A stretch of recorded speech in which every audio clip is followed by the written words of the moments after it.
Cool. Well, we're rolling. Rebecca, thank you for being here. Absolutely. Can you tell everyone who you are and what you do? I'm Rebecca Pearson. I am a depth psychologist and executive advisor here in Bozeman, Montana. Been in the mental health space for 20 years now. Okay. So did you start doing that right out of college, essentially? Oh gosh, no. I took a pretty winding road, as many people do.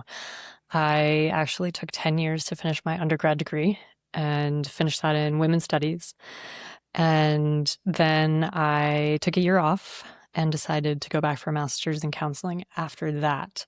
My first career I like to talk about is, or name it that way, was working with horses. I taught and rode competitively, had my own business essentially at 15 years old, teaching riding lessons to the kids in the neighborhood. And that really was my early education, actually come to find out in how to be a good therapist and or coach and or advisor in the field. So Yeah, I'd imagine there's all kinds of things that you took from the horses and brought into that to the world you're in. almost everything, honestly.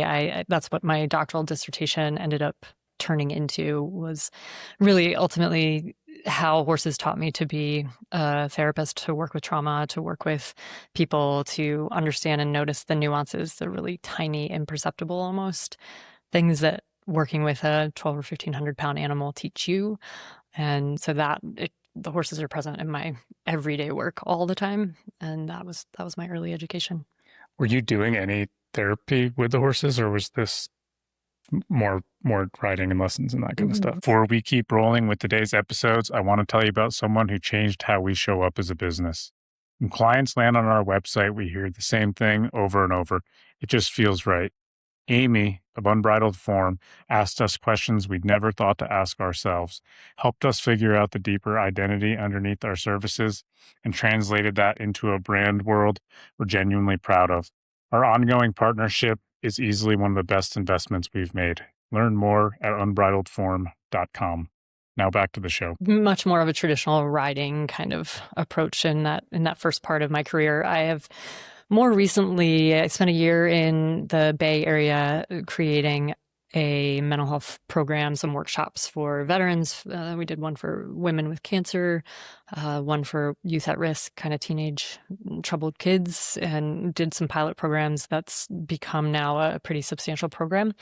And a colleague in front of mine also, and I have kind of taken a side track, and I was just in the Bay actually a couple weeks ago doing a workshop for women, kind of burned out and overwhelmed by all things motherhood in particular. And so I'd still dabble in that part of it, using the horses as facilitators, as helpers, not so much the traditional riding stuff anymore. When you say use the horse as a facilitator, how would you describe what that is or what the horse is doing? It's really tricky. The language is so critical, because we start out of the gate by, I use the words used, right? We want to be careful that we're not using animals. We're using anything or anyone, really. What I really mean by that is having the horses be present, their presence, their energy in the space that we would share as humans is the kind of sort of prompter of change or prompter of insight, allowing people to tap into what's happening in their own bodies by being close to a large animal that's a prey animal, as humans are considered predators to them. Yeah, I've spent more time around horses as an adult. I did grow up on a farm and we always had one horse, but they're such powerful, impressive, I guess I'll use the word majestic animals. I don't know what it is about them, but it's kind of goes without saying if you've spent any time around them. I agree. And I think my research in my PhD program was very much about trying to understand what that was, the majestic piece. And I have some ideas about it. They are remarkably good at holding the tension of the opposites. So they're very masculine, they're very strong, they're very powerful, and they're also very graceful and very soft and very intuitive. And so they sort of hold this tension of masculine and feminine. They hold they can be incredibly amenable and kind and easy to get along with, and they can also be fiery and dangerous. And so they sort of walk this line that I think is so Hi, folks. Quick note from me. If you don't already know, the goal of Mountain Mule is to build real connection between Montana's businesses and the people they serve. If this episode or any other has given you something worth thinking about, smiling at, passing along, I've got a small ask. Share it with a friend, text it to someone, consider following the show. Whether you're using our services directly or following and sharing the show, those simple actions help support this business as well as the businesses and guests that have been a part of the show. Thank you for supporting these Montana businesses, local jobs, and this beautiful state. Now back to the show. Constructive for humans to how we can hold that space a little bit better, of being in both worlds. And they are powerful. They're sort of bigger than life in that way, magical, majestic.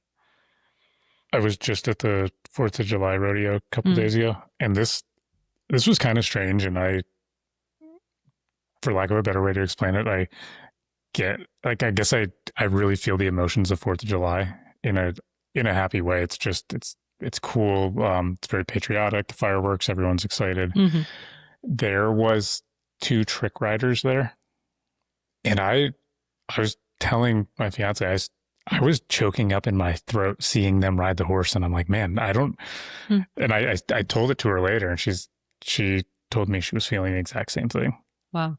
But I don't know what it was, but I think you just alluded to a lot of what it was. And it was the combination of these very talented riders and the horses. But there's something, even when you're at this rodeo, here in Bozeman, and you see the breeders behind it with that view and the horses and everything else. And it's a pretty stealthy combination of emotions, is how I describe it. Absolutely. And rodeo is a beautiful thing, but something that happens with trick riding is that relationship that they have to have, the trust between the two is just like, you can see it, you can feel it. And that's probably part of why the emotion was evoked in you, is that sense of connectedness that you could tell was happening between this animal and this being. Yeah, I remember 4th of July quite a few years ago at a baseball game in Washington, in Seattle, and they did fireworks after, and the city skylines there, and it's the same thing. It's so cool, it's so profound, but this was such a different thing. So I know a little bit of that was the whole 4th of July experience, but there was something very specific to the rest of the rodeo was great, but that was the peak, which is funny enough because that was the beginning of the rodeo. So how has this guided your practice and what you started doing when you went to school and when you started working with people?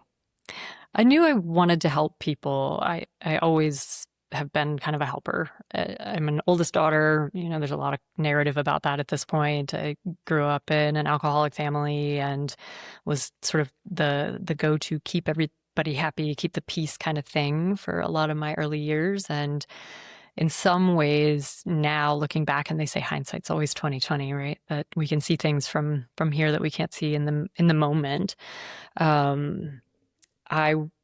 I had those pieces of the puzzle around like just being a helper, but also I had the horses.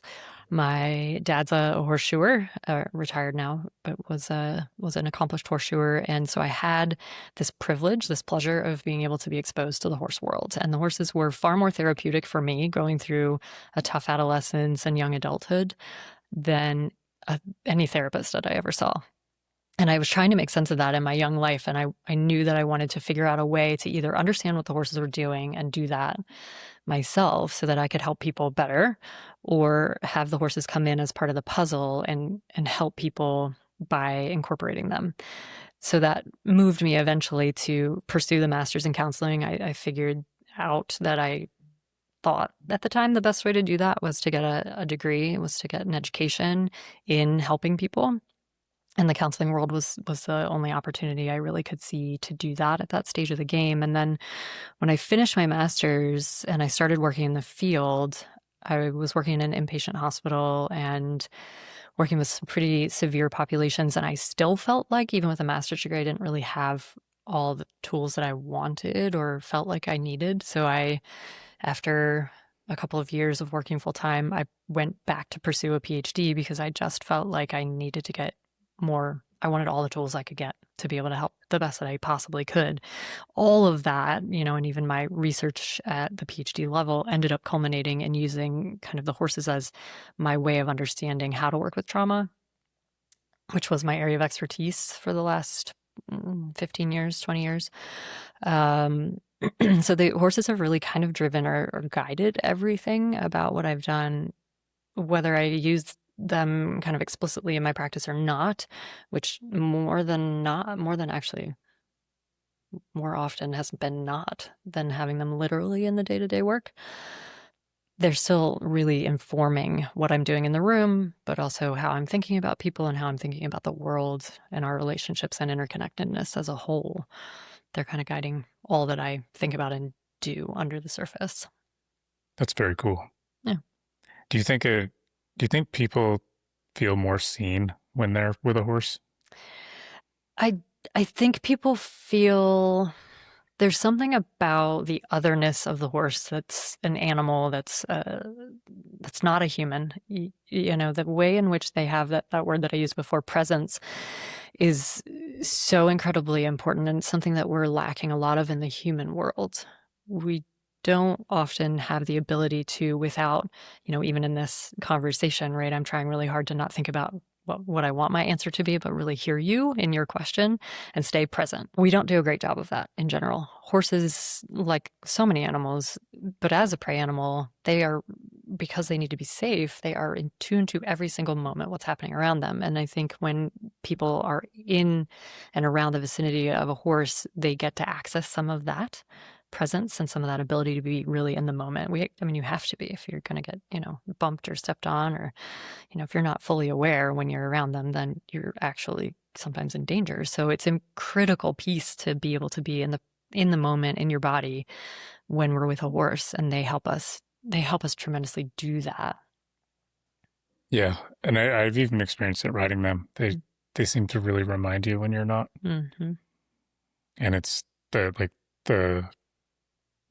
the contrast between how big they are and how small you are, like that the power is leveraged so much in their favor that there's some respect that there has to be. Yeah. Otherwise, you're in a position where you might be a little bit compromised. So they're really able to, they exist in that space. That's their world. So your father was a farrier. Mm-hmm. Where did this take place, and what was there was it Western English? What kind of lessons were you teaching? Yeah, English primarily, although I grew up in Pennsylvania outside of Philadelphia, about an hour, think Amish country, not city. And because my dad's kind of an old cowboy type, he used to rodeo before he got into horseshoeing. And so he was pretty adamant. Two things that were, I think, important. One, as the story goes, the day I got brought home from the hospital, he took me out to meet his old quarter horse. And Amber nipped my finger as a day old. And of course, my mom freaked out supposedly and was very upset about this. But I really look back at that, and at this stage of my life, I can see that, in some ways the horses kind of chose me as like part of their world. And I think I've existed, as I see it, as like one foot in the horse world and one foot in the human world. And I've kind of bridged that gap a little bit, and I've carried that into the work that I've done. So that, I think, was an impact, kind of an imprint for me of the horses in my very early human life. And then my dad, I think in so many ways was really wise, although I hated it at the time as a kid. He didn't let me have a saddle until I was 10 years old. And so I had the opportunity to just learn how to be with horses. We had ponies that had been, in a lesson program or whatever that were safe, and he'd bring them home and we had them around, and I would be out there, trotting around trying to get a pony to canter and figuring out how to navigate a relationship with horses as a teeny tiny, without any external stuff getting in the way. And, now I look back at that and I'm like, that was a great gift that I was given to be able to have that time. When I did get a saddle, I was dying to gallop fast and jump big fences. And so I got an English saddle and did some hunters, some jumpers. Mostly I loved 3-day eventing because it was kind of this triathlon of all these different events, and I felt like it asked the most of the relationship between the horse and rider. And so I taught lessons across all of those. I also did dabble a little in some barrel racing and goat tying as a young Oh, teen, nice. back in some rodeos in the area. But I predominantly grew up in the English riding world, and yeah, that has been most of my career from the horse side of things. And it was like you were saying, day one, like Day one. day one connection with the horse. Yep.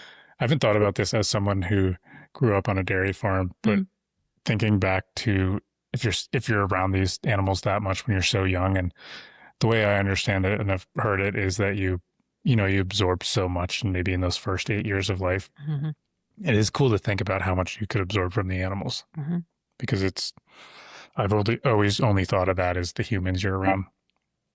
I think that's probably a large part of it, but it's really cool to think of what you could, pick up from those animals. Absolutely.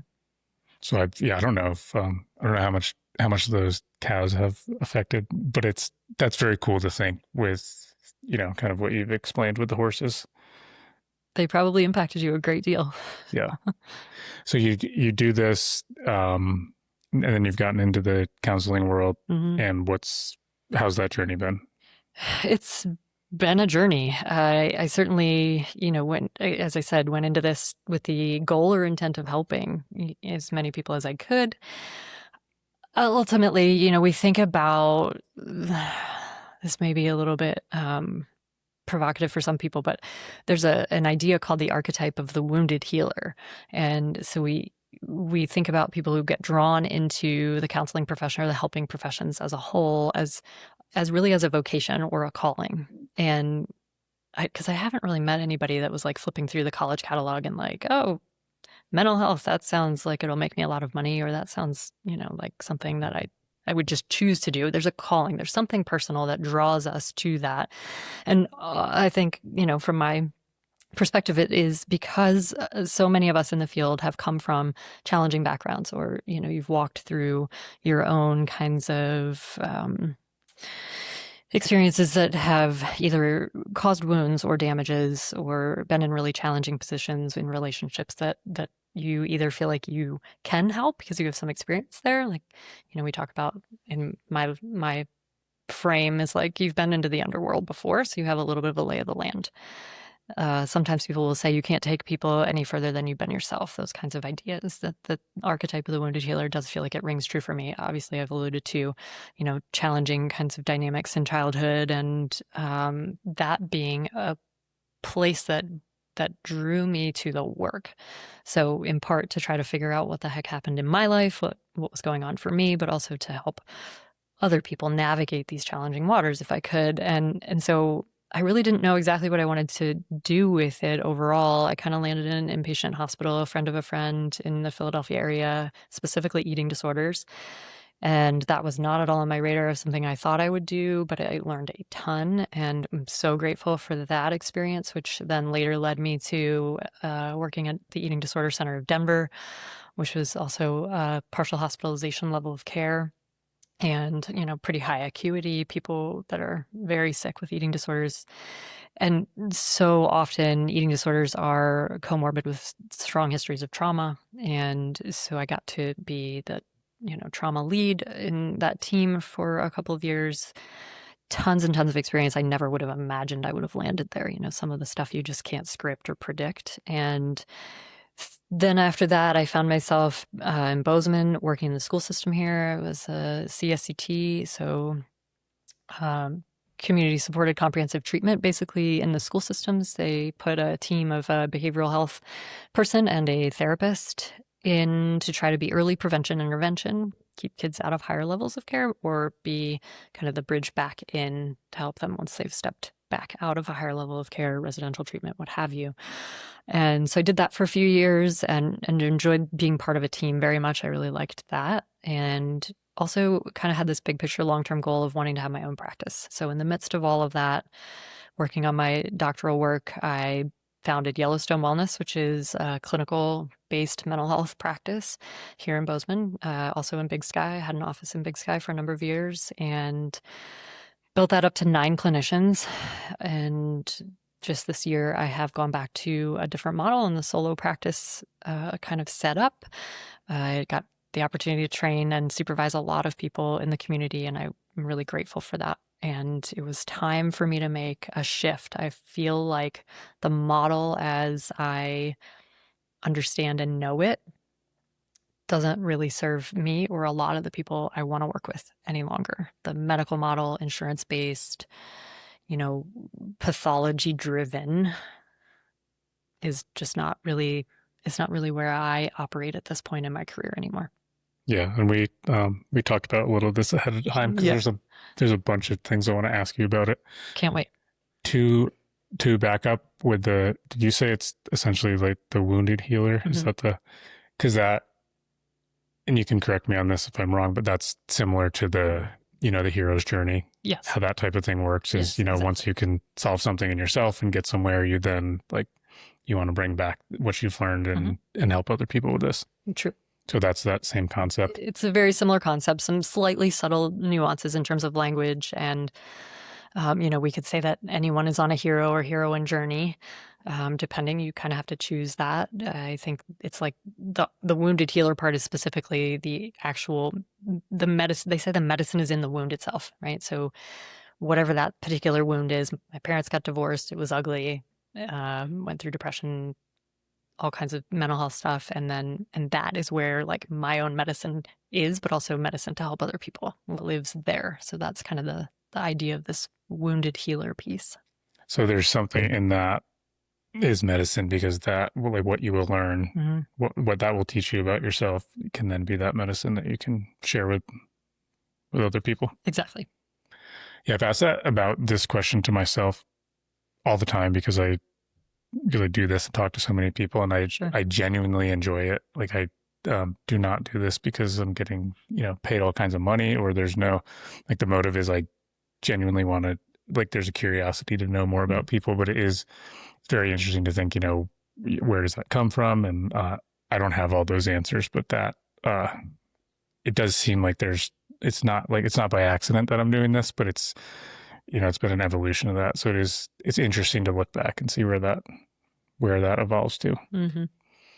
So you're transitioning from this more traditional counseling practice, and I think right off the bat, the thing that jumps out at me, which is it's the whole healthcare thing is the biggest thing about it, because if you have health insurance, you can get coverage for this. So right off the bat, in my opinion, that becomes such a limiting factor, because your options are only are in this box with this system, and people go on with this, this is the system we have politically, economically, et cetera. But it is there's that first huge limitation that jumps out. And then you can obviously speak to all the limitations and why you've made this pivot. And so what, I guess why are you making this pivot? Great question. I think you hit the nail on the head for me in terms of the system that we operate in.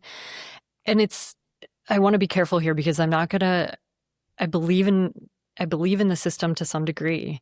We need a space for people to utilize their health insurance to get access to clinical mental health care. What has happened is that we've decided that any issue, anything that's going on for someone, you need therapy. I don't necessarily believe that's true in the way that we define therapy as a clinical diagnosable system. So if we compare it to the medical, like a physical health thing, you break your ankle, you go to the doctor, they take a picture and they do a diagnosis. Broken ankle.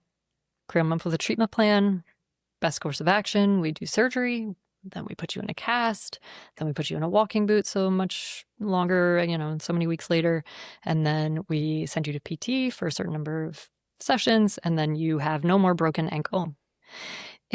That's the boxes we're trying to do mental health in, are those boxes. We're trying to have somebody come in and we're saying, here's your criteria based on the DSM, the Diagnostic Statistical Manual, our current version. You check these boxes, we put you in this diagnosis. We're required to do that to get your health insurance to reimburse.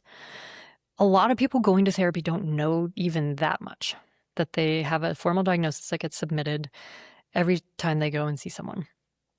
We're required to do that. For a lot of people that are dealing with the loss of a loved one or a change in job or moving to a new location, we do have this diagnosis that we, I think in the outpatient community, we use probably far more than we really should, adjustment disorder, right? Having a hard time adjusting to something going on in life. It's a catch-all to some degree.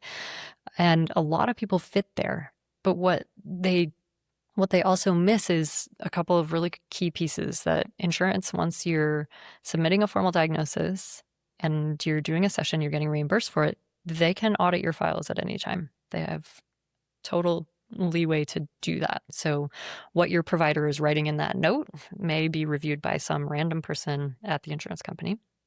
They also reserve the right to say, yeah, based on this note, actually, I don't think it was medically necessary to have that session. So we're going to actually just claw back that money that we've already paid you for that service. And there's nothing you can do about that. Those are kind of the logistical nuts and bolts pieces of the puzzle that are very challenging to navigate. When you have somebody who comes in and just wants to understand their childhood a little bit better. How did the cows impact me in my life? I want to make sense of how I got to where I am and why I'm doing the podcast, kind of a thing.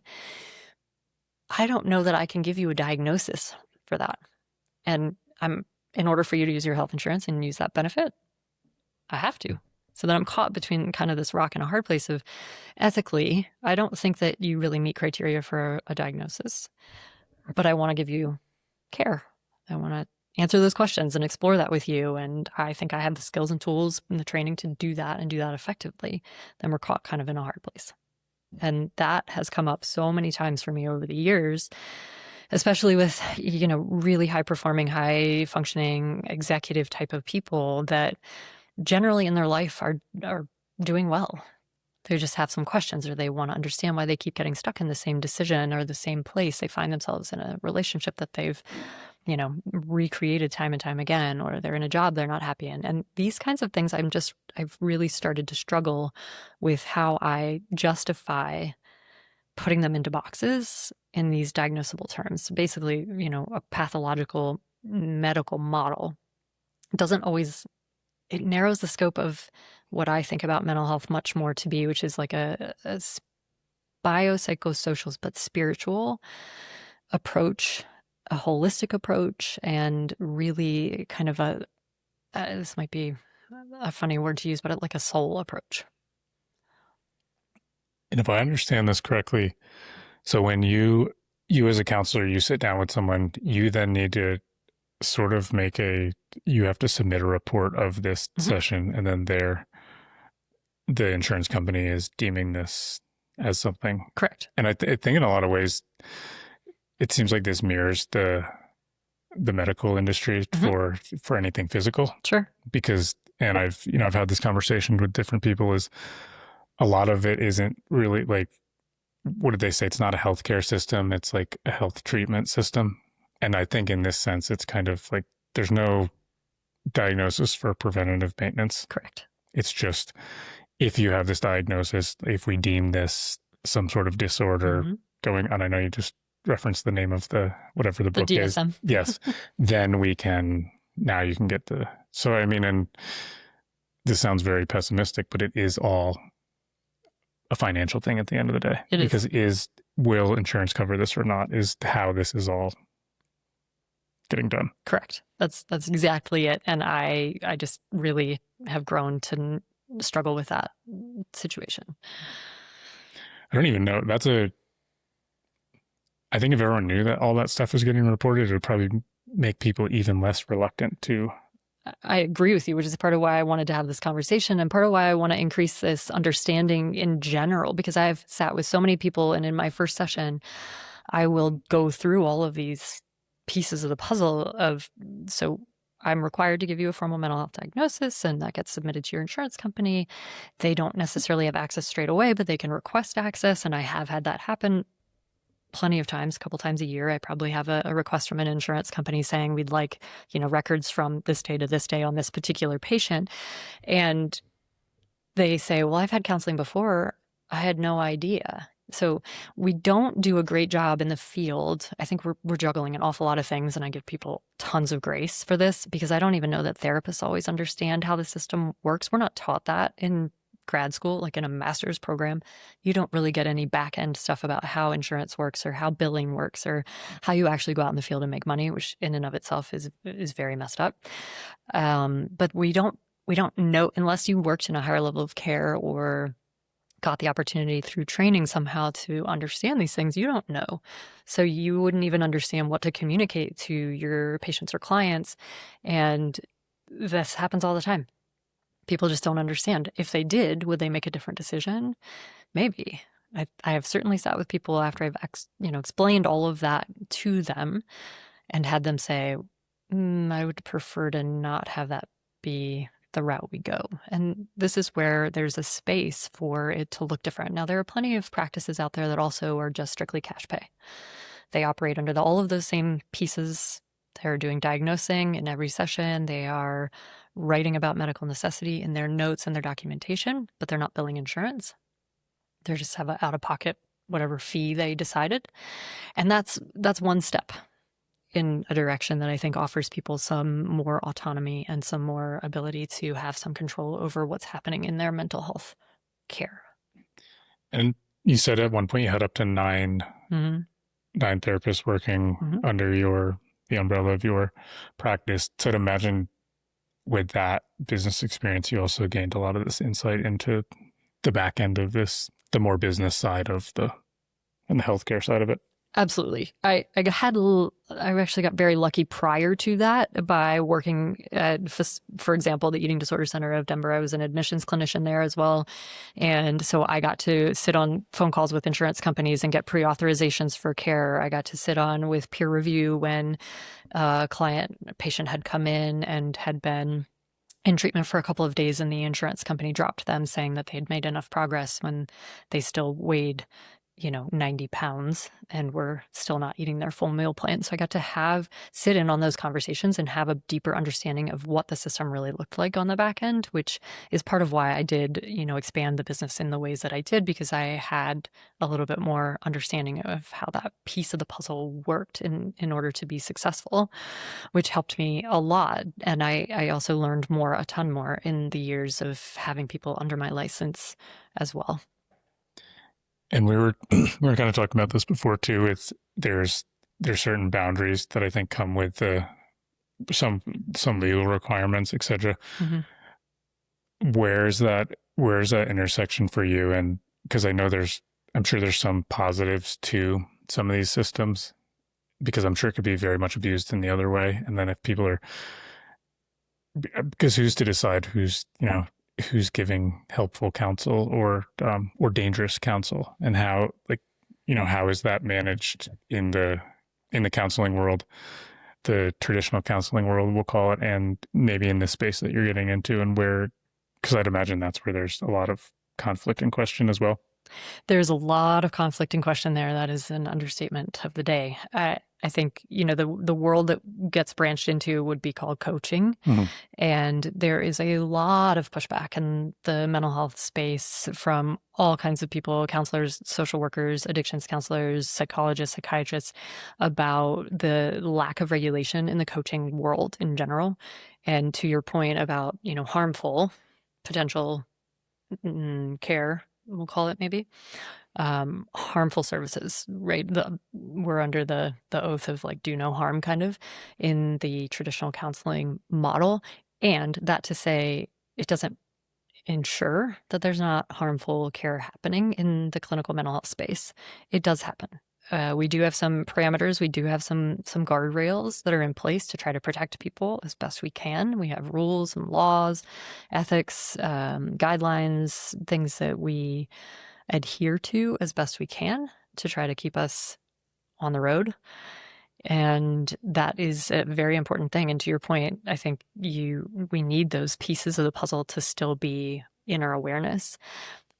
We make some accommodations, even in the clinical mental health space, for dual relationships, for example. It's sort of an against the rules. You can't do counseling and bill insurance for your cousin. Dual relationship. In rural areas, and we live in Montana, and so there are a lot of rural areas where it's a very small town, and you may have one counselor, and everybody in town either has the choice to see that person or not, but they may also be, seeing their kid's teacher as their client. And that's okay. We just want to be thinking about what the implications of those relationships would be for people, what the power differential is, those kinds of things. And so those pieces are important, but they're not, as all kinds of things ethically are, they're guidelines, they're parameters, but they're gray. There's a lot of gray area here. And given the context of the situation, it will depend on what the decision is. It may be a decision that we make to, as a counselor, one counselor in a very small town, see a client who is the teacher of our child because that's the only access to the care that they have, or because they're in such a situation that they really need that, that we've talked it out, that we've had this conversation. Here are the potential implications for this dual relationship. All that kind of stuff is really critical. And so there's gray when we start to branch into the coaching world too. Do I believe that we should have some more guidelines around coaching? Yes, absolutely. Any single person out there with zero credential could call themselves a coach, and they are all day, every day, all over online and in the real world too. We need to have some guidelines around that. When you were saying that, I was thinking of a lot of things with AI right now. Mm-hmm. And there's a understandable fear that this will take so many jobs. Mm-hmm. So a lot of people will dismiss the capabilities and the advantages and powers of it, kind of like as you naturally would if you're in threat or your job is. Yep. But I see that parallel with, if I spent 4 or 8 years in school and I don't know how many hours you need to have before you're there's the pre-license hours from what I understand, all that time to do this, and this person shows up and says, "Hey, I'm a coach." The truth is though, I could see why that's very threatening and irritating. Mm-hmm. Also, if this, coach ran a business for 20 years and employed hundreds of people and had to navigate the thoughts of how do I lead this team and how do I do all this, there could be a huge advantage to them that this counselor might not have. And that's just the reality. And we've all worked with the system that we were born into, in a sense, and we've navigated those rules and regulations. But we were talking about this earlier. The world is changing so fast. It is. And I think even with all those precautions and boundaries that might legally be set in place, in my experience, if somebody's a terrible person and they're going to give bad advice, they're going to do it anyway. And if somebody, and not even to get into all the politics with gun laws and everything, but it parallels that. Yes. They say laws keep honest people honest. And I think this same thing would parallel in that world. I'd imagine a lot. I think you're right. I think that there's space for us to think critically about what the uses are for any of these roles. I think this is part of the struggle for me is, we've got these disparate categories, right? Like counselor or coach, and they're not really that separate. I think people who are trained in the clinical mental health world, if you've got a master's degree in social work, in clinical mental health counseling, in marriage and family counseling, there's a plethora of options that you can go through, that you have been trained in how to do coaching. You can have somebody that's struggling with major depressive disorder, bipolar, what have you, that comes in and says, I have a job interview coming up next week. I need some prep for that. We are trained to navigate that lane, which would kind of be considered potentially a coaching lane. I think that's the argument from the clinical side is these coaches don't have the other side of the fence training. So they don't maybe know where they might be getting into some territory that could be beneficial to have some extra training or some extra help in. Specifically, the biggest piece of this is trauma related. If we start swimming around in areas and we don't have the skills or the tools to navigate, if we're not trained as a lifeguard, hanging around pretending like we can handle it if you start to drown in open water is like you might be able to, but you also probably aren't set up to do that very effectively. The likelihood of you not drowning, goes down. So I think that's the biggest argument against this unregulated field of coaching, is that they don't know when they're starting to get into territory that's a little more dangerous with people. Yeah, that lifeguard analogy is a really good analogy of, yeah. And I don't I don't have a formal education on any of that, but I know from my own personal experiences, that's a very deep, nuanced thing. And it's very easy to see how you can make a tough situation a lot worse very quick if you're not. And I'm not going to speak on how you'd handle that situation. Sure. But it's to sit there and kind of, advise on, or you really could just start something spiraling already and you're just going to throw some gas on that fire. I could see where that could be a very bad situation. Yeah, it can turn bad quickly. And, now there's people there's certifications and all kinds of things where people were calling themselves trauma-informed coaches or trauma-trained coaches. And, okay, it's a step in the right direction. And I'm not advocating for every coach to be a clinical trained person. I'm not, because with your point, I agree. Somebody who's run a business and has navigated all kinds of things, whatever your personal experiences have been, you have skills to offer people. Certainly. That's valuable. We just want to know what the terrain is that we're in. If we're starting to get into territory that's not as good, we want to be able to understand that. And without the training, that's a little hard to do, right? So if there was some type of education or certification to say, hey, look, this is when you can march on and this is when you should refer them to someone. And that, I'd imagine that gets a little bit muddy of which is which and where's where. Right. So how are you approaching this? Because you're basically coming at it from all this experience as a licensed counselor, and you're seeing this other side. Like, ultimately, what pushed you in that direction, or how'd you make this decision? What pushed me in this direction was twofold. One, just frustration with the limitations of the system that we're operating in that we've already kind of talked about. That there are, the insurance side of things, they regulate pieces of the puzzle. It's required to be a 53-minute hour. That's you're billable for that particular code. You get so many of those a year. It has to be in an office setting. The windows have to be locked for HIPAA reasons. All of these kinds of parameters that I don't know that people always understand. Again, that education piece is so critical that it limits their ability to utilize services when they might need it and to utilize them in a way that's going to be most beneficial. So that was kind of one piece that drove me in this direction, or has me moving away from a strictly weekly 53-minute hour insurance-based medicalized model. I wanted to be able to, and the horses, as we circle back to that piece of the puzzle, the horses teach this piece of presence. And when somebody's in the thick of reprocessing a trauma, or if they're in the thick of a decision about whether to move or leave a relationship or navigate something that is an incredibly important thing at 53 minutes, it's pretty tough to say, all right, our time is up. We'll see you next week. And I found that I was bumping up against that no matter how much I was able to manage the time throughout the course of the discussion, which we're trained to do, that I found myself leaving more sessions than not feeling like if I had another, 15 minutes or another 30 minutes, I'd be able to really resolve something that was coming up and not leave somebody going out potentially more exposed or more raw than where I think they could be. And that felt like an ethical dilemma to me.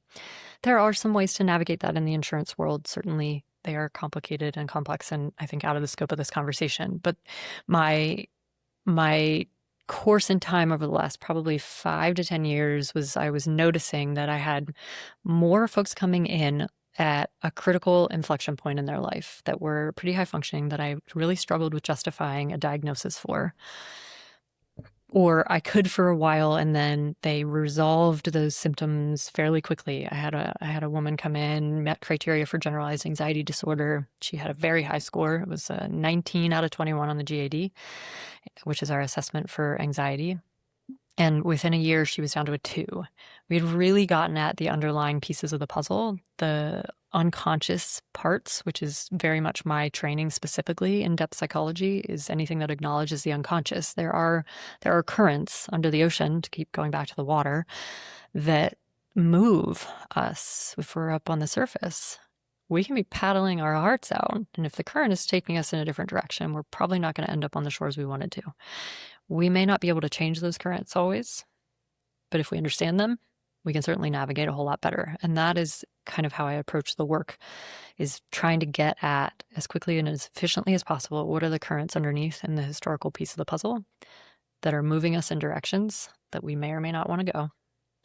What do we do today then to navigate those waters a little bit differently and end up where we want to go?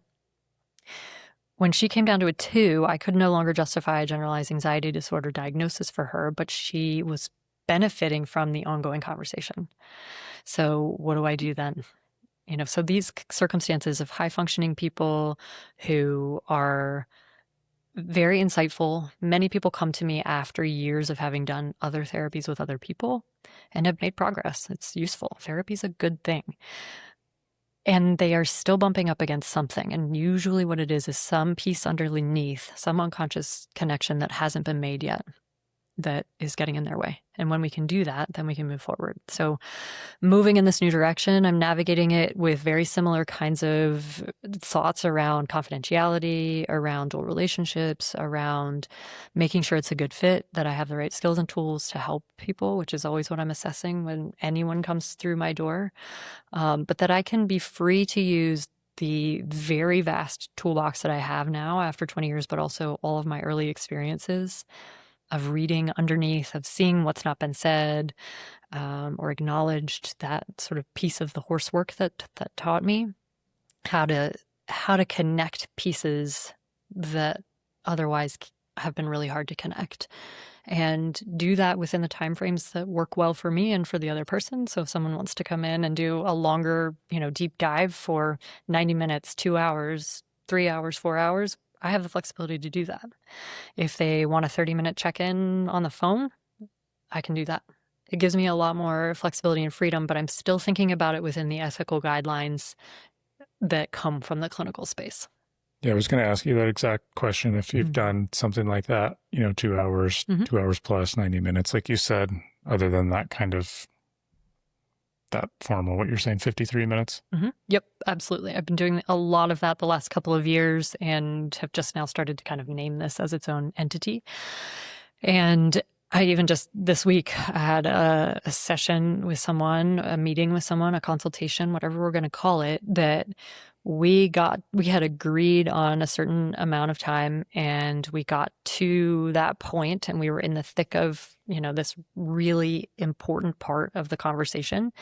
And I rode that out because I had the flexibility to do that. And at the end of that, this person said, "Oh, I didn't realize we were over time." And I reflected back, that's exactly why I'm structuring it this way.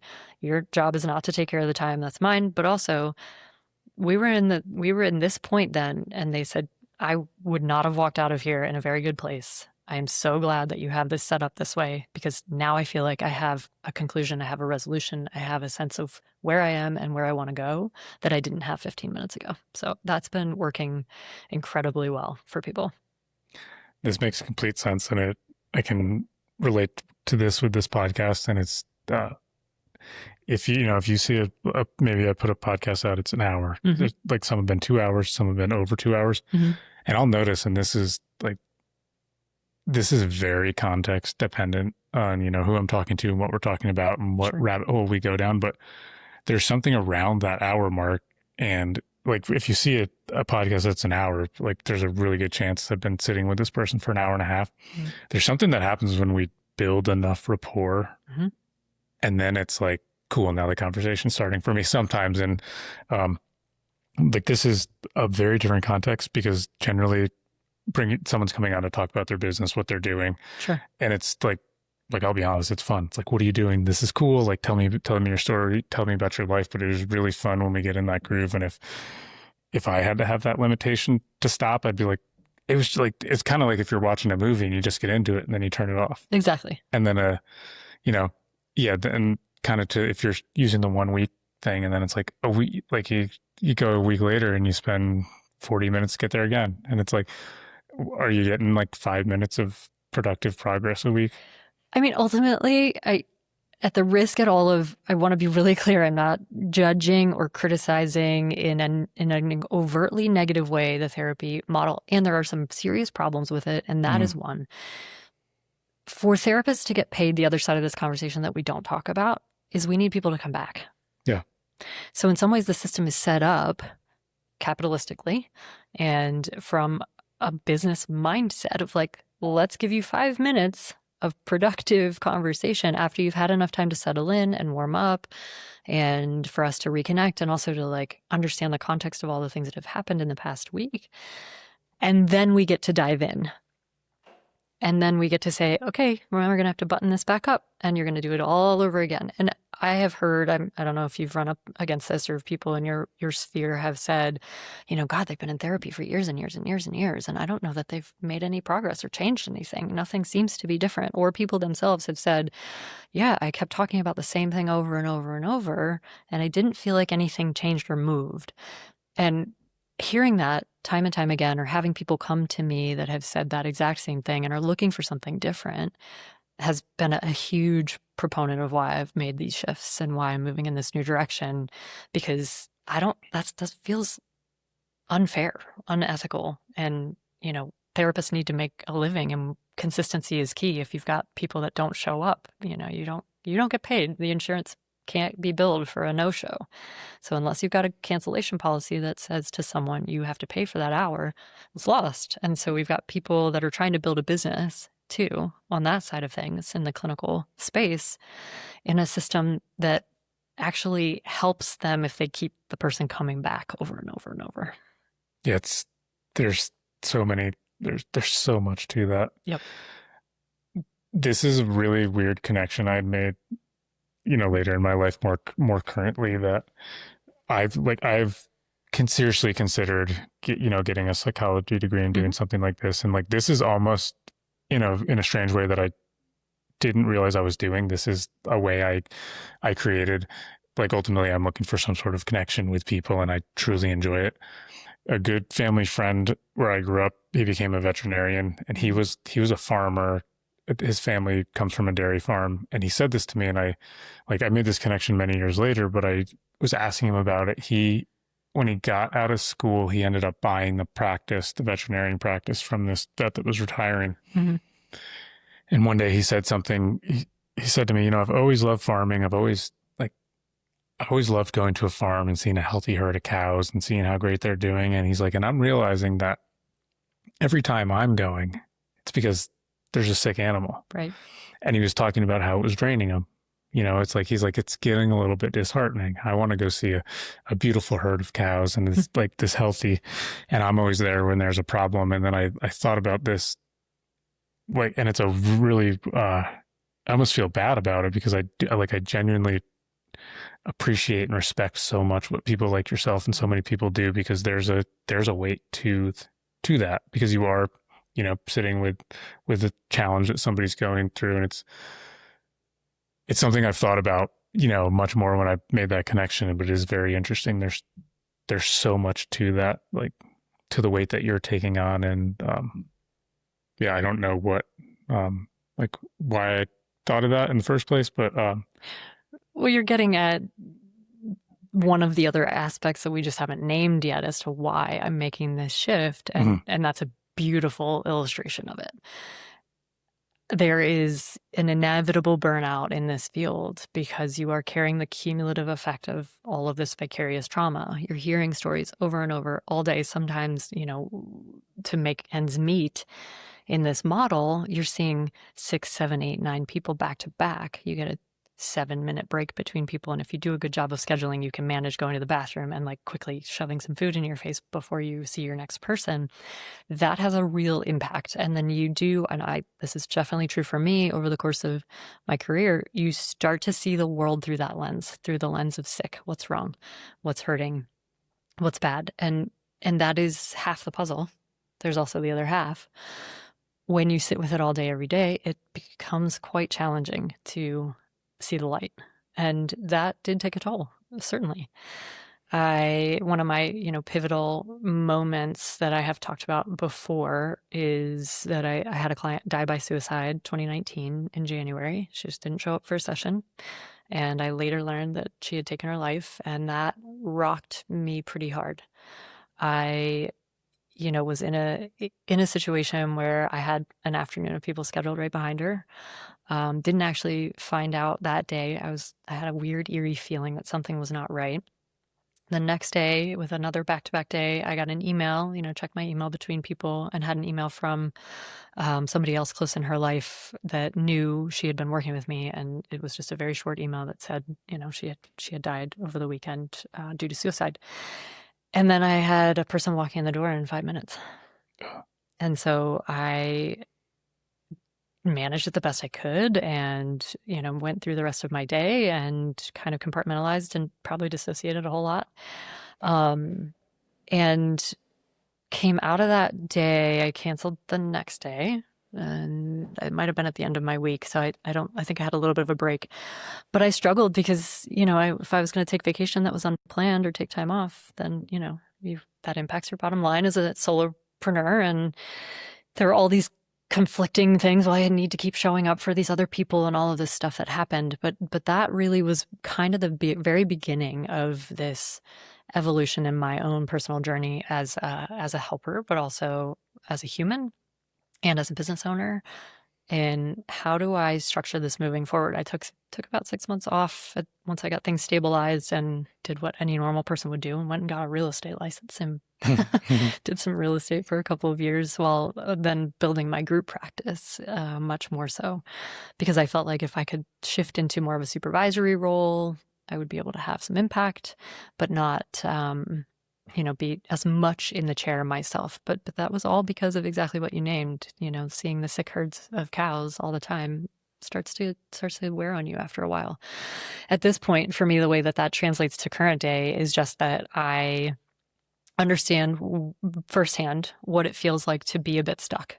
Right? I don't know where to turn. I don't know how to make this work. I need to continue to provide for myself and my family. And I also feel like I can't keep doing what I'm doing. And so how do we take the skills and tools that we have and shift them into a different, avenue, or come at this in a different way that's getting at the core of the things. I'm still planning to help a lot of people and to have a big impact on people. That's just going to look a little bit different than it has in the past. Yeah, and I think, like, to be clear, that like anyone doing this work, and like in my perspective, they're like literally doing the Lord's work. Like to take on that, and to show up like for that many people in a day and do that is like an impressive and such an honorable thing. And I say this, and I said, I just feel like, man, this, like, I've said to myself, the max I will ever do these recordings is 3 in a day, because I've done it, and they're enjoyable. Like, I'll be completely transparent that these conversations energize me. Sure. Like, I have more energy after, but I did 3 and I'm like, wow, that's a lot. That's a lot to switch gears. And, this person's coming at 8, this person's coming at 11, this person's coming at 2. That's my schedule. Like, and anyone who's like, yeah, you should try talking to 8 people for 8 hours. And I'm like, yeah, I would not do that. Like, and that's my capacity for enjoyable conversations. And that's legitimate. We really probably shouldn't be doing a whole lot more as a clinical provider either, because how can we keep providing good care when we're spread so thin? I don't know that we can be fully present with 8 people in a day. I actually, having done it, don't think it's possible. I don't think it's I actually don't think it's all that ethical. I think we need to be really critical of the way in which our system is set up again. But that's how it's set up.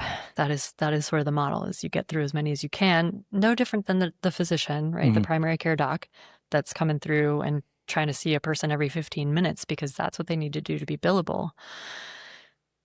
We need to really think seriously about that from the physical health side of things, of course, but also from my lane, which is the mental health side.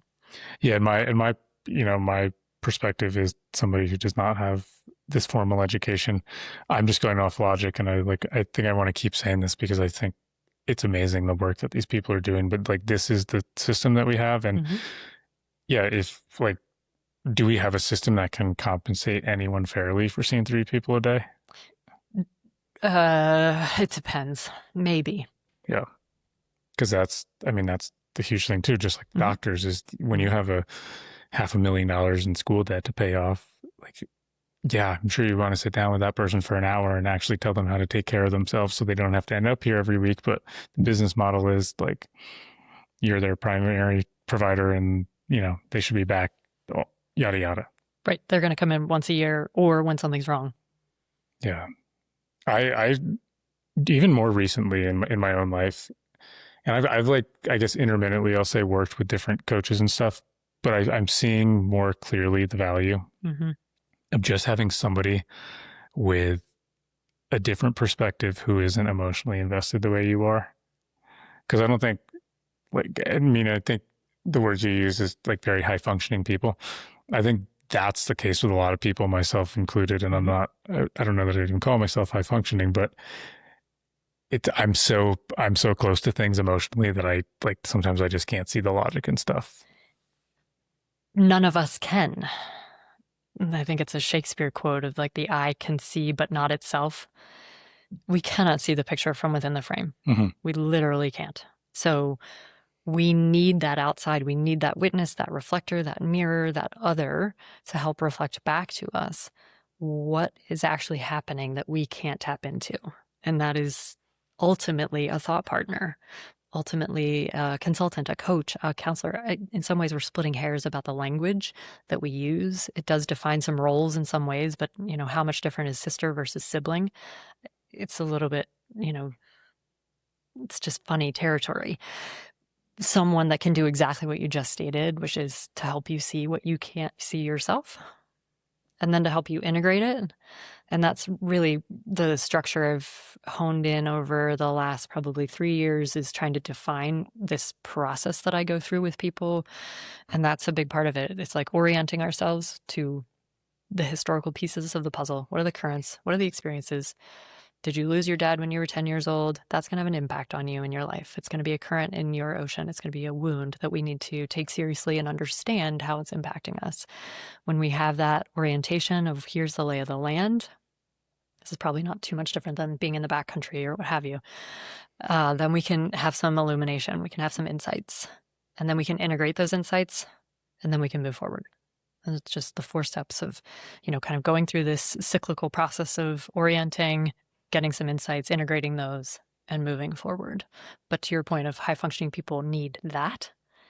And I just, maybe we should distinguish like high functioning people that can sound a little maybe judgy or something.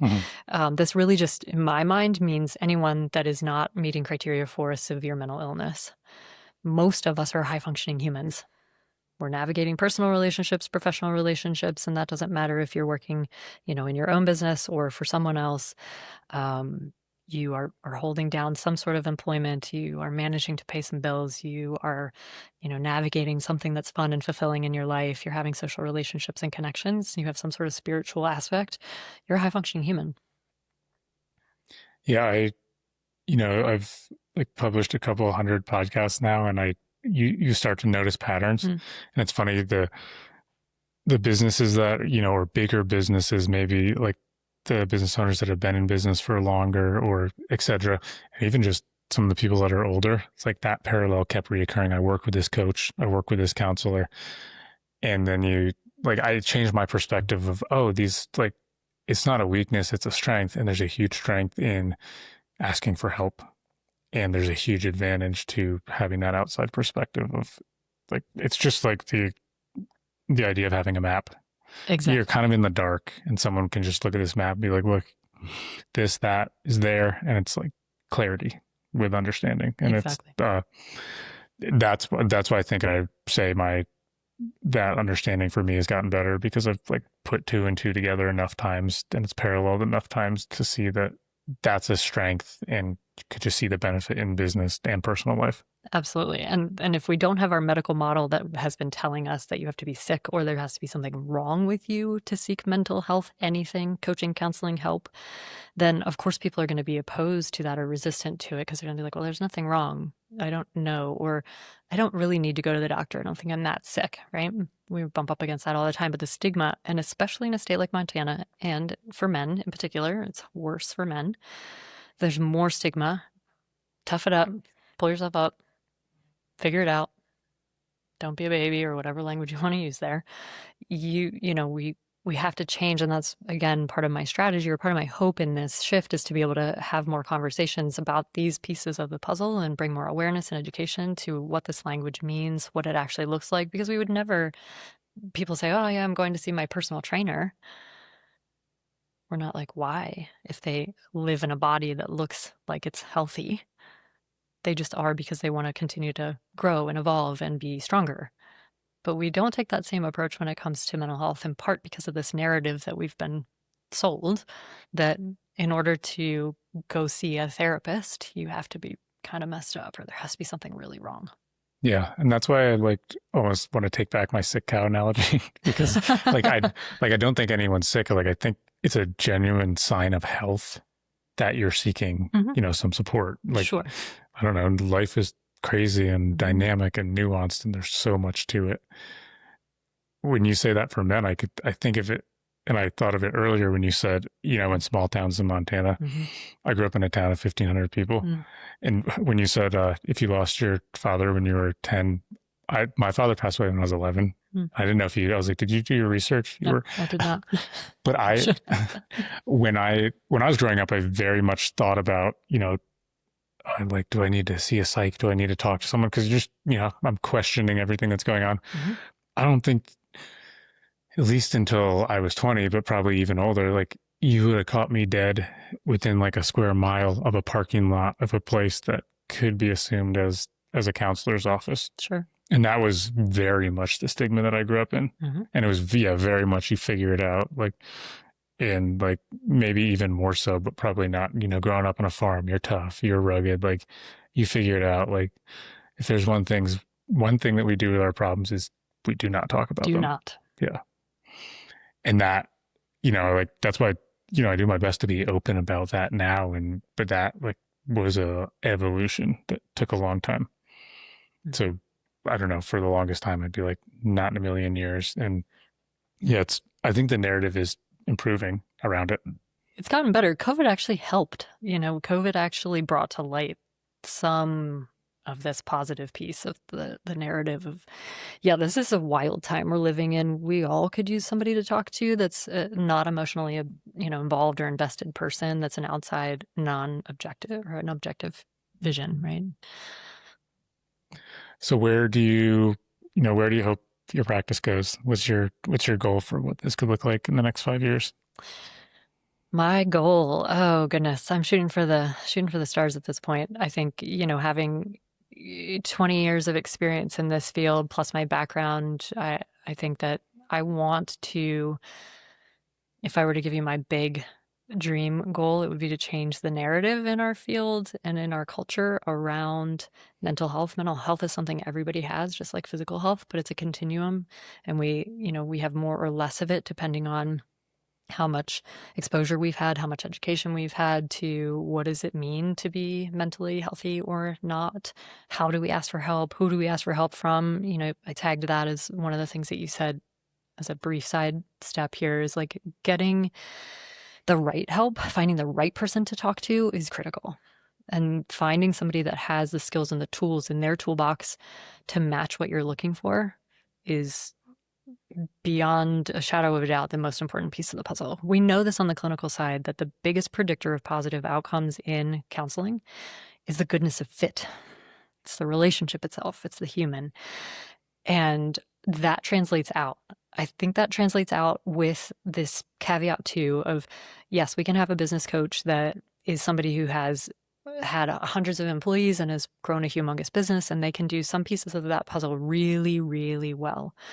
What I think I'm hoping for in my business and to move forward in is to help people that are in those roles, that are in the C-suite and higher, that are founding businesses, that are doing their own thing, that are starting something new from the ground up, that need someone to help see the things that they cannot see, to make connections without blame and judgment, without any stigmatization, with skill sets such as the training and the history that I have, to be able to navigate the waters when they become a little rough around maybe losing a parent at an early age, or any other kinds of big T traumas that we've gone through in life, which everyone has. We don't come out of this unscathed.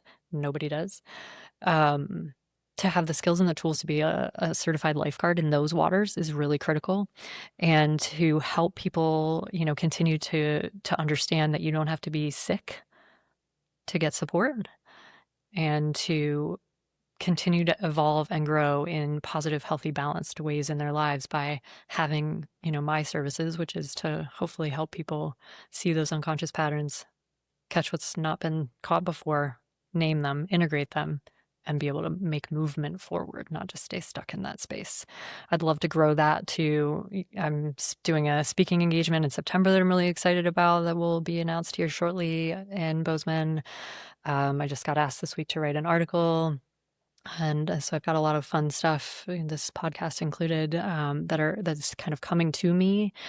But ultimately, I'd like to sit across from people that are able to access me and my work earlier in their life. I just had somebody last week, I posted about this recently, that it's a person in their 60s, highly successful, Ivy League trained, been making high stakes decisions in business their entire lives, 60 plus years old.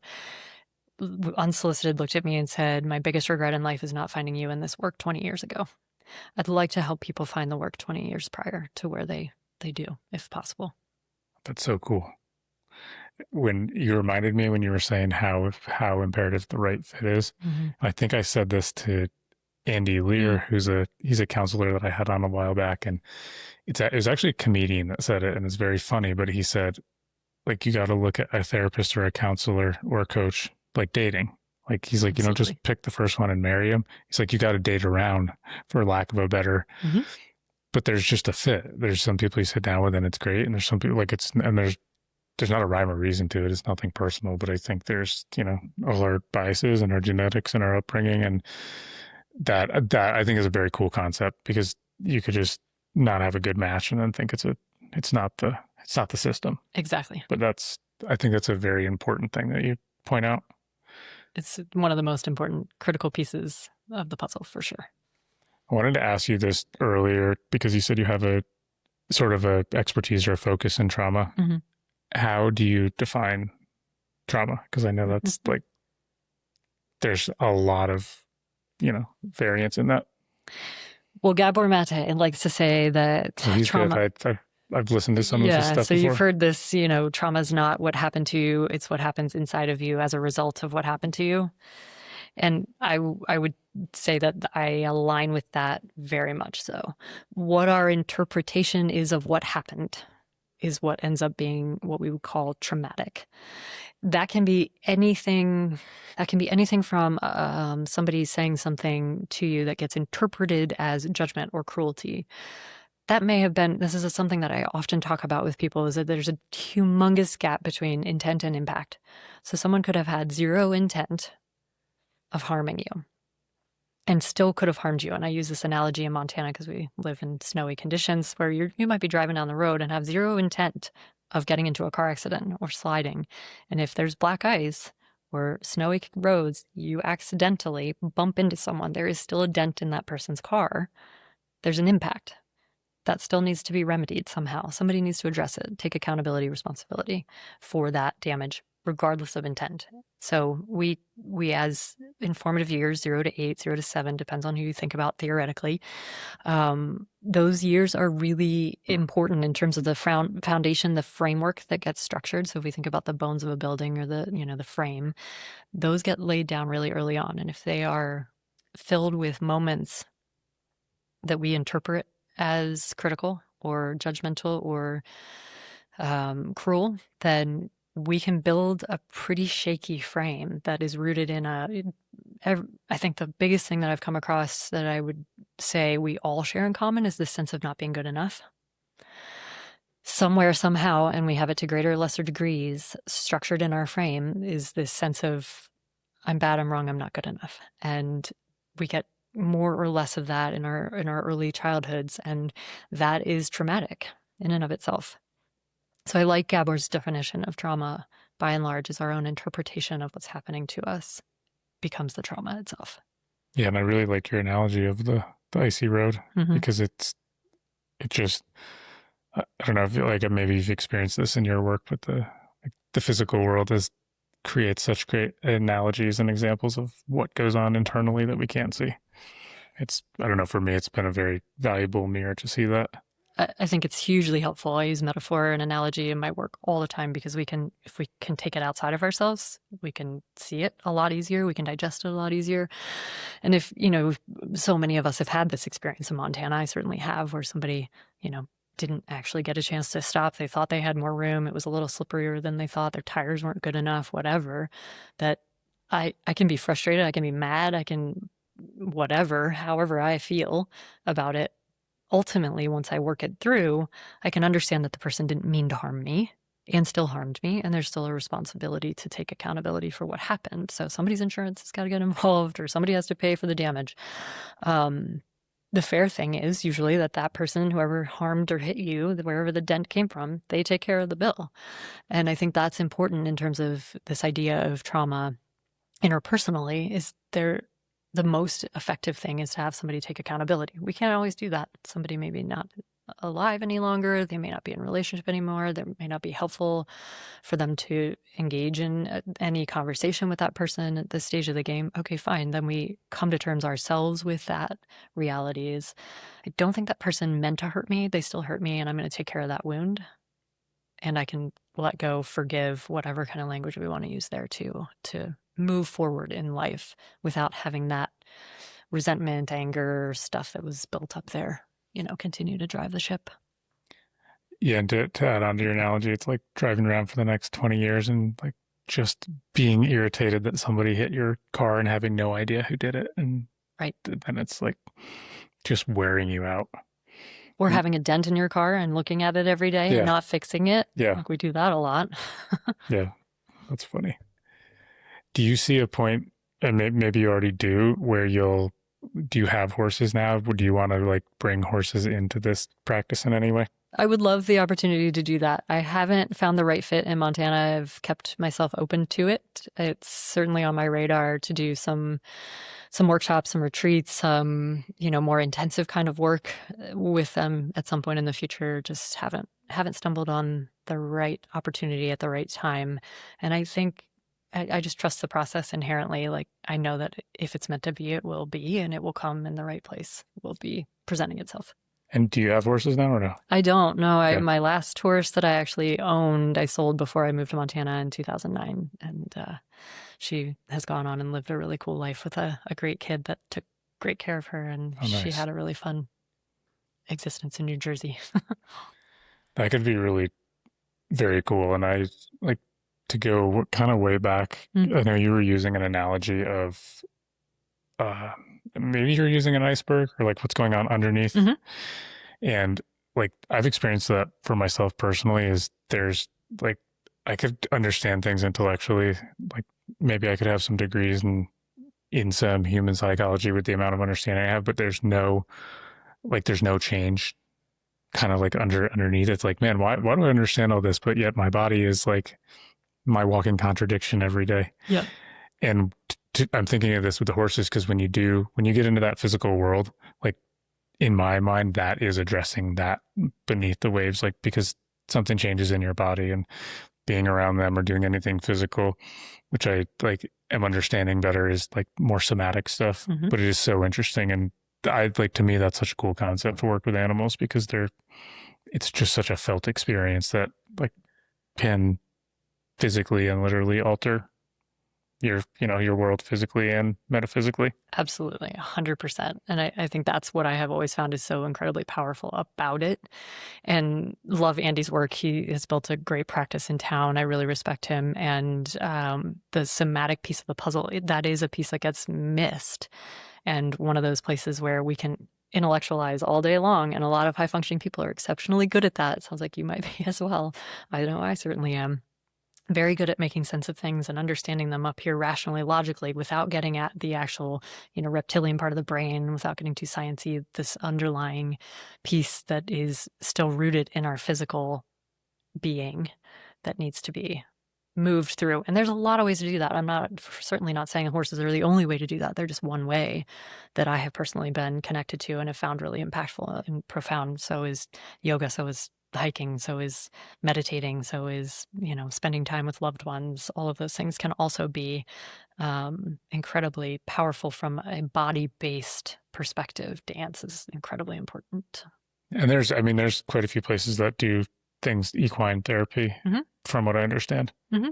Yeah, there are as many as you might think in Bozeman. There are a few that do some different pieces. Windhorse Equine Learning does a sort of an aspect of that. They're more of a educationally based.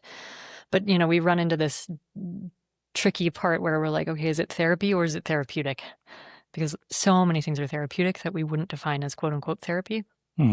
And so they do therapeutic work through education with the horses, but they don't call it therapy. And then there's some other programs in town that are also doing, more what we would call therapy, utilizing the horses as part of the mechanism. Yeah, and I think we both know Lorca, who did the podcast. Oh yes, yep. Like she's talked about, and getting to know her, like the therapeutic effect of going to the farm where she is and all that stuff, and that's very.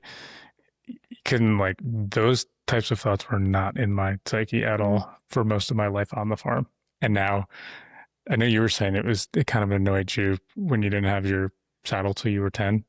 Yeah, most of farming annoyed me. And now as an adult, I'm like, man, I want to get back to some of that. So it's very ironic, but there's such a therapeutic effect, and it would be really cool to see more of that. And I think that's why so many people gravitate to Montana, just because of the appeal to the nature and the therapeutic effect of it. I mean, just existing in Bozeman and Montana in general, but certainly in the mountain parts of it, for me anyway, is therapeutic. I think that the beauty of, I said this when I first moved here, is like, God, this place is beautiful even when it's dark out. It's profoundly impactful, the scenery and the landscape that we live in, and we live continually more and more in an urban landscape. We're more disconnected from all things nature. I mean, being a fellow farm kid, certainly I didn't like doing any barn work when I was a kid. I liked being around the horses and going riding, but I didn't like anything else. And today I similarly look back and I'm like, I learned so much and I gained so much, and so much of who I am today is because of that early experience. I also spent 6 summers in Northern Ontario doing canoe tripping in the summers, and that also impacted me profoundly. Just being closely connected to the land, learning how to live without any modern amenities is something that I think changes you and allows you to access these parts that we just are becoming further away from in our culture. So people are drawn to Montana, I think, exactly for that. Look at the bridges, look around at all the mountains in this valley and the big sky, literally. Yeah.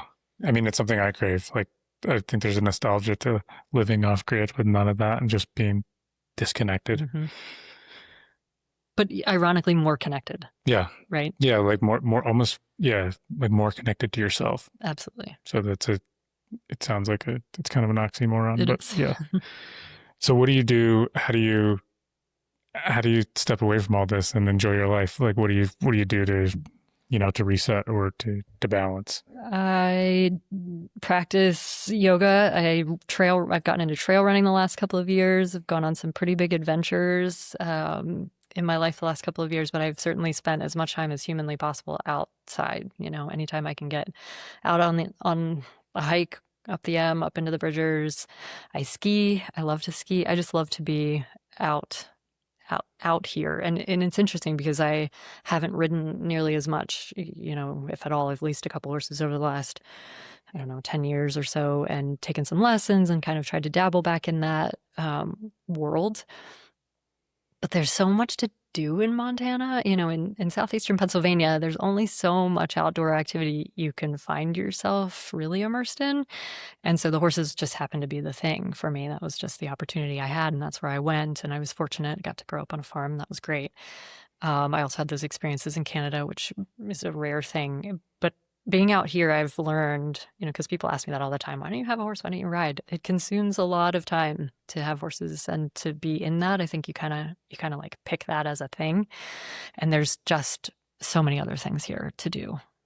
Yeah, I've found that too. You have to pick and choose. And like you were pointing out my Brazilian Jiu-Jitsu book, and that was a like borderline chronic obsession for me for many years. But there's so many things to pick and choose. And I made the joke, which I stole from a client from years ago, but fishing is my retirement plan.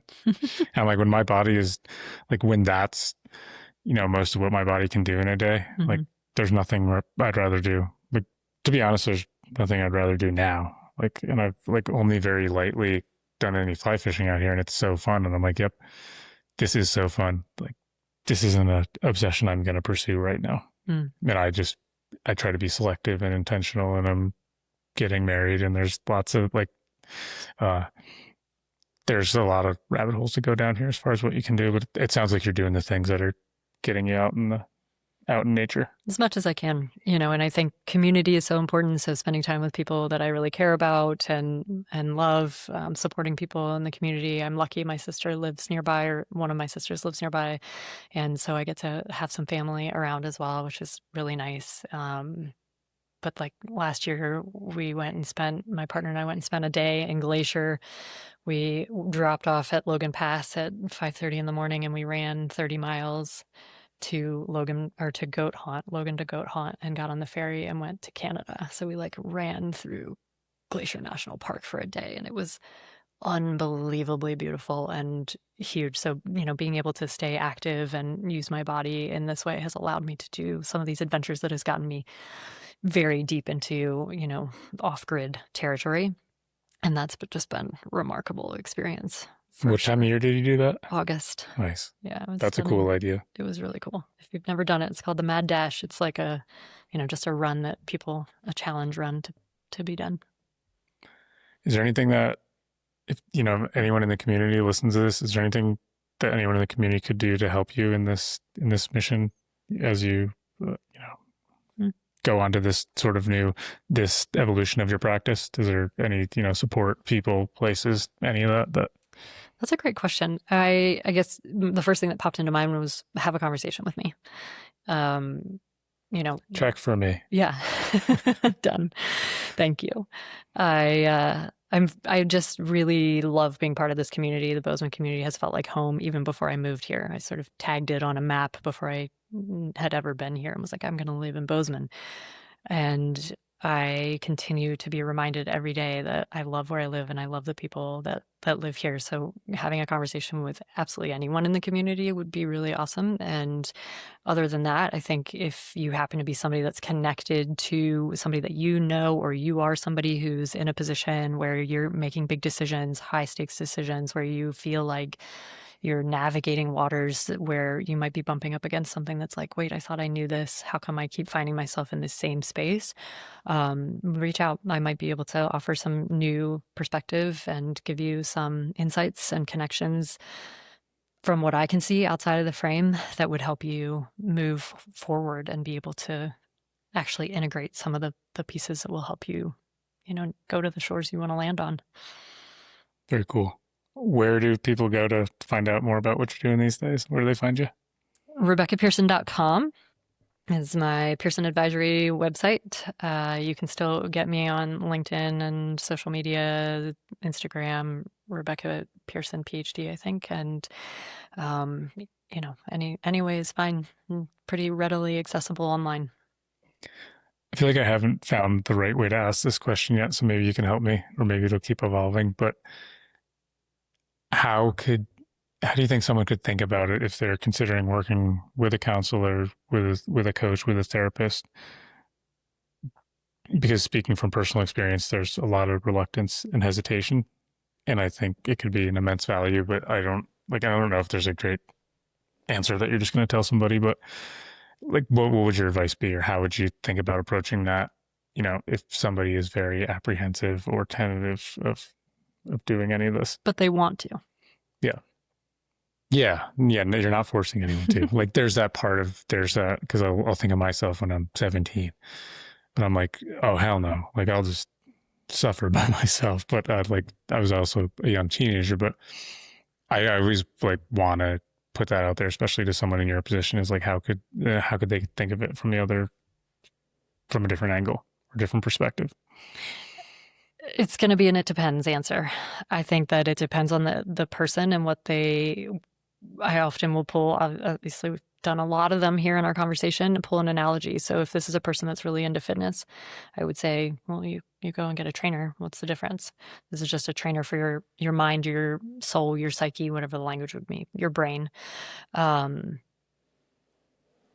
If it's somebody that's really into, I don't know, cars, well, you go to the mechanic, you go get your oil changed. It's no different than that, right? So I would probably draw an analogy. Like you said, it's a little more accessible when we put it out in the tangible world as best I could. Ultimately, I think people they find the work when they're ready. It's often said that when we get sick and tired of being sick and tired, we'll find something, or we'll be ready when the pain of continuing to live the way we have becomes harder or more unbearable than the possibility of how else we could live. We come to those places, I think, organically. I don't think we can talk somebody into it or even really frame it in a way that's going to get somebody to make that leap 100%. I think ideally somebody goes and tries it on and has a conversation. And so I offer a consultation meeting with people. I offer a conversation on the phone, and I will often also offer a conversation in person where I sit down and actually try to dig in and give them some of who I am. And if they decide it's not a good fit, I don't charge for it. Oh, right on. Probably should, but I don't. Because I think that goodness of fit is the critical aspect. And if they're not in a place where either I'm not the right person or it's not the right time, then great. My hope would be that they have a great enough experience in that, and they get supported enough, they get seen enough in that space, that when the time is right or when they find the right person, it's easy. And you've got an office downtown? I do. I have an awesome office downtown that I've actually heard, from someone who's been in your office, that it's a very cool office. It's a really cool space. I've got very, very lucky. The Bozeman Hotel, they're doing a big remodel under new ownership, which is fantastic. And there's a lot of changes happening in that building. And I actually walked in, I did a tour. It was kind of ran into somebody, serendipitous situation. And the only office they had sort of quasi done was this one space that I had not in my wheelhouse at all. It was not what I was really looking for, but I walked in and I was overwhelmingly blown away by how beautiful the space was. And I said, is this one available? And they said, yeah, actually it is. And 3 weeks later I was in there, and it's a spectacularly cool corner. It's the northeast corner of the building. And so I get, east and north light and views of the Bridgers, but there's this beam that runs through the center of the room, and it is holding up the building. And it's been there for 131 years, and it's still holding up the building. And I think the symbolism of the strength and the stability and the rootedness of that really grounds the work that I do.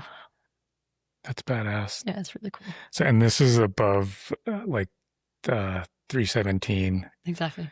In the building. I guess that's what Tarantino's was, but it's, I've been up there. Matt did a podcast a while back. He does like tech automations and stuff, but he's got an office up there. I'm right next door to Matt. Okay, yeah.